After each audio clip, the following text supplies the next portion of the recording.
Alright, I know I've done a lot of videos about attendance lately, but there's been so much positive news this year, and this is the biggest news of all. In Japan, Korea, and Taiwan, NPB, KBO, and CPBL, the big three Asian professional baseball leagues, all set single-season attendance records in 2024. NPB by a little, CPBL by a comfortable margin, and the KBO absolutely destroyed its old record. And of course, MLB hit a 7-year high in attendance. I did a video all about that a couple weeks ago. So all the biggest professional baseball leagues are seeing a lot more fans at the gates. What's the reason for the record-breaking crowds? Will it continue? And now that we're seeing more fans than ever, how do they plan to build on it? Let's start with NPB in Japan. 12 teams play a 143-game schedule, so that's 858 regular season games. Total attendance was 26,681,715. Out of all sports leagues in the world, that is second only to Major League Baseball, and it eclipsed the old NPB record for total attendance, set back in 2019 by about 50,000. Average attendance was 31,098 per game, surpassing the old record of 30,929, an increase of 169 fans per game, a very small increase, but enough for the record. That is the highest average attendance of any baseball league in the world, beating Major League Baseball by more than 1,700 fans per game. Here's a look at team-by-team attendance, starting in Central League. Hanshin led the way among all NPB teams with over 3 million coming through the gate, averaging 41,801 per game. Their home ballpark, Koshien Stadium, has a capacity of 43,000. However, they also play several home games each year at the 36,000 capacity Kyocera Dome, so the figure you see there is about the most they can possibly get. Hiroshima Carp, 29,376 in a 33,000 capacity ballpark. Yokohama DNA Baystars, 32,754. Their home field, Yokohama Stadium, seats just under 34,000. Yomiuri Giants, 39,247. This team used to average over 40,000, but then capacity of Tokyo Dome was reduced to just 43,500.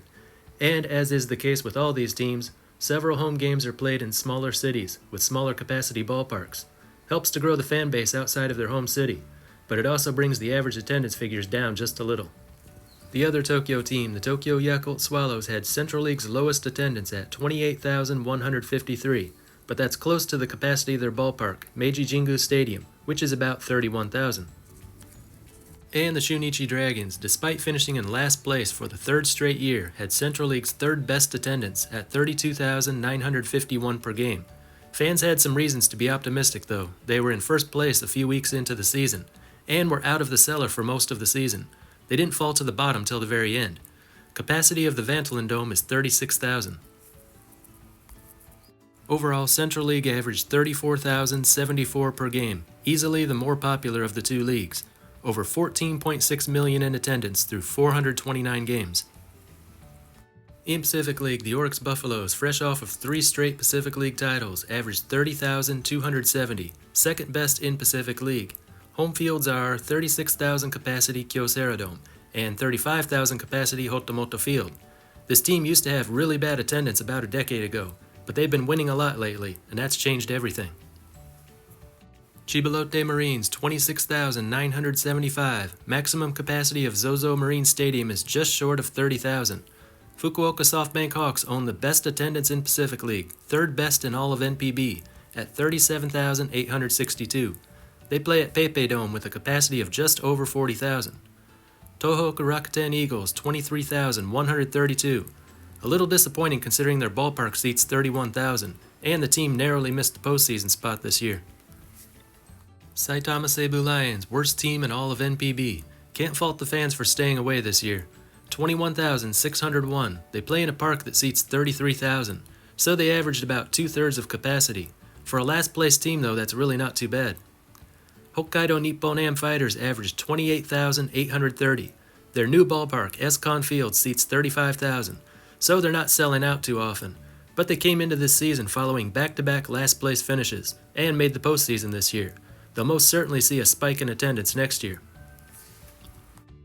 Overall, Pacific League teams averaged 28,121 through 429 games. Total attendance just over 12 million. If you were paying attention to the team's home ballpark capacity in relation to their attendance, you notice that all the Central League teams and half the Pacific League teams average within a few thousand of their capacities, so nearly every game is a sellout. Even the teams with the lowest attendance still average about 2/3 of their stadium's capacity, something you never see in MLB. What's causing the record crowds to appear? Some might guess it's Japan's success in the WBC, Premier 12, and Olympics, where mostly NPB players lead the way. Others might guess it's the recent high success rate of NPB players going to MLB, especially soon-to-be three-time MVP Shohei Ohtani. Those things have contributed for sure, but really it's all just a continuation of the pre-COVID attendance surge.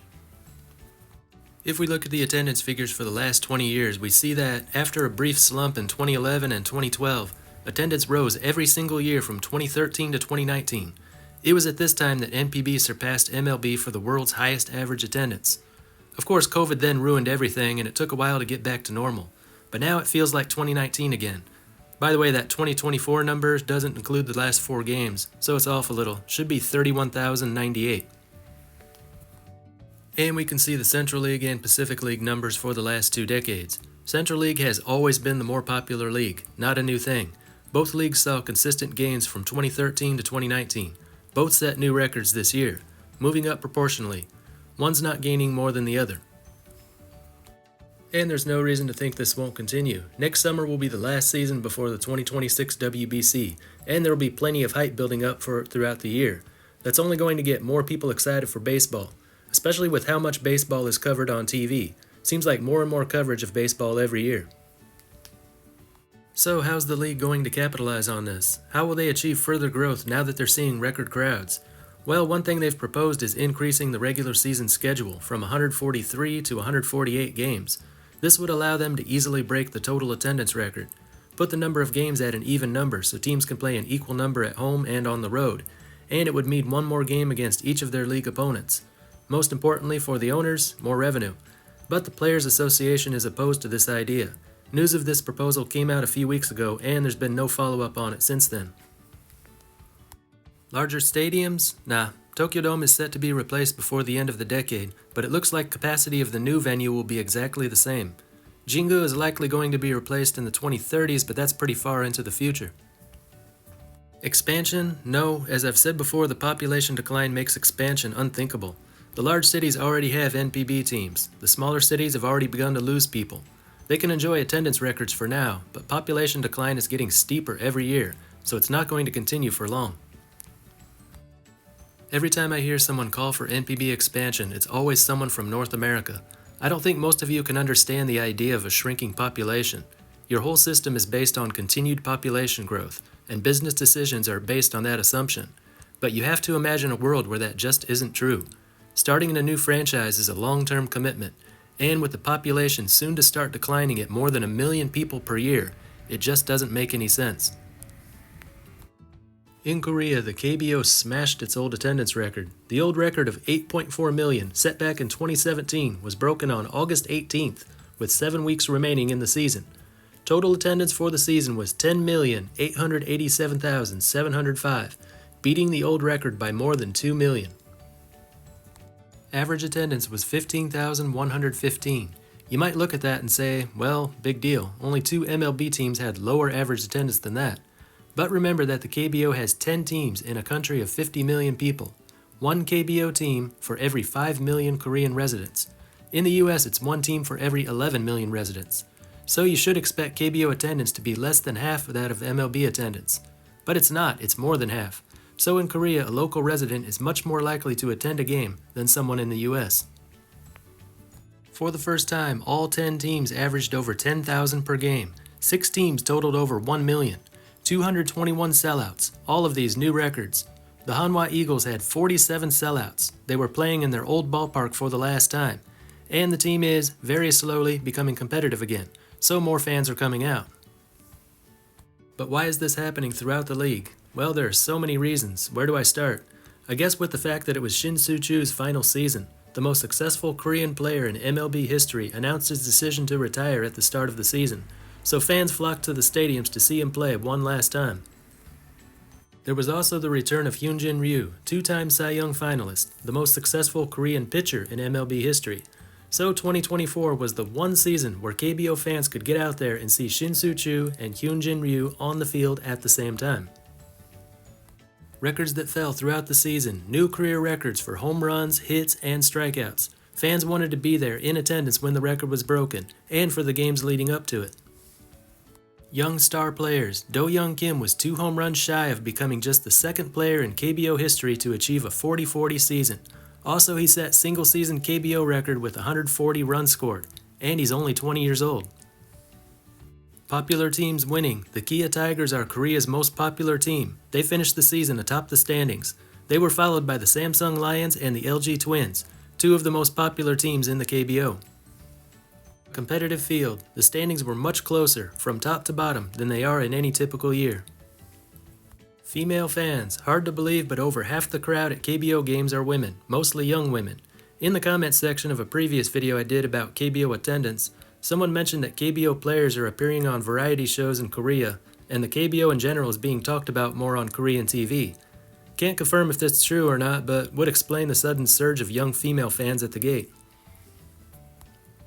And the MLB opening series. For the first time ever, MLB opened its regular season in Korea. Fans there got to see local native Ha-Sung Kim in a Padres uniform, and Shohei Ohtani debuting for the Dodgers. A few days later, the KBO season got underway to capitalize on all the hype brought by the MLB series. Put it all together and the KBO had a recipe for a record-breaking season. So they can't possibly repeat that, can they? They most certainly can. The Hanwha Eagles got a big boost with fans saying farewell to the old ballpark this year. That was also the smallest ballpark in the KBO. Next year they'll be moving into a larger venue.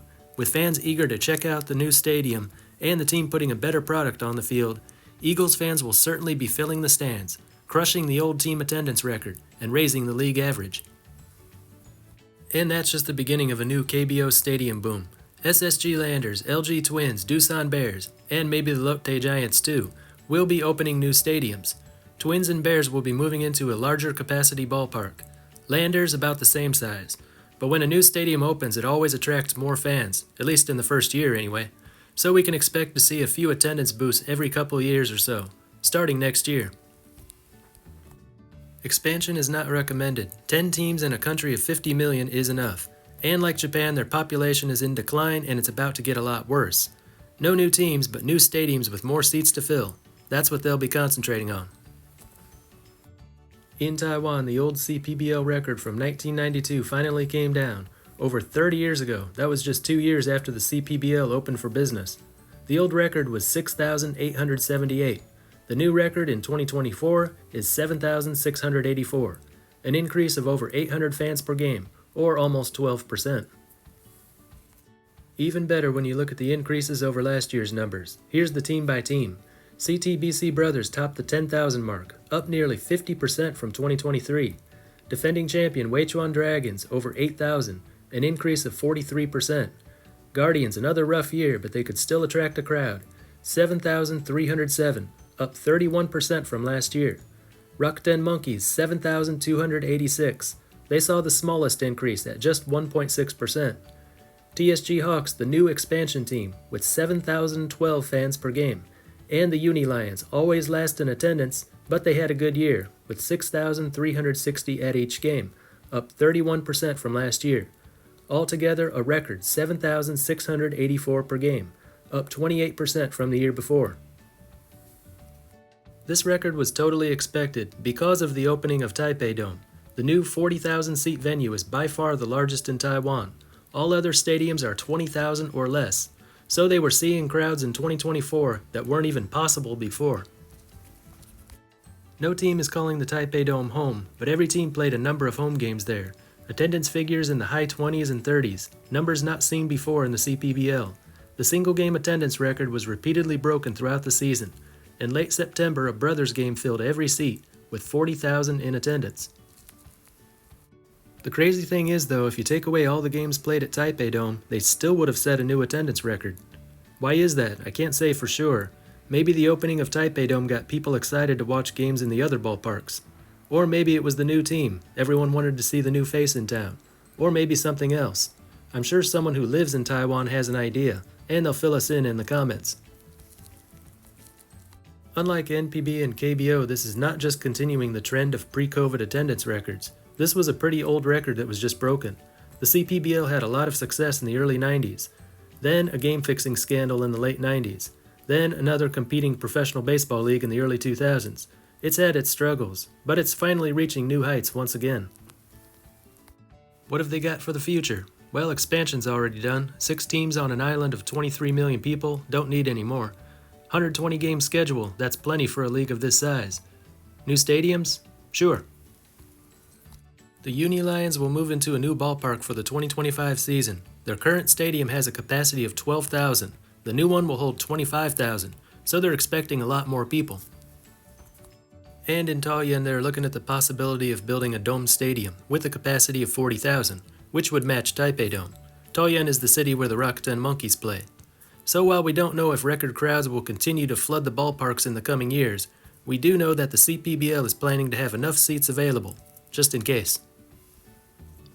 And with all 3 leagues thriving, some people will no doubt suggest that the 3 leagues combine. That would create a 28-team league. Add a couple more teams in a couple more countries, and then you've got an MLB of Asia.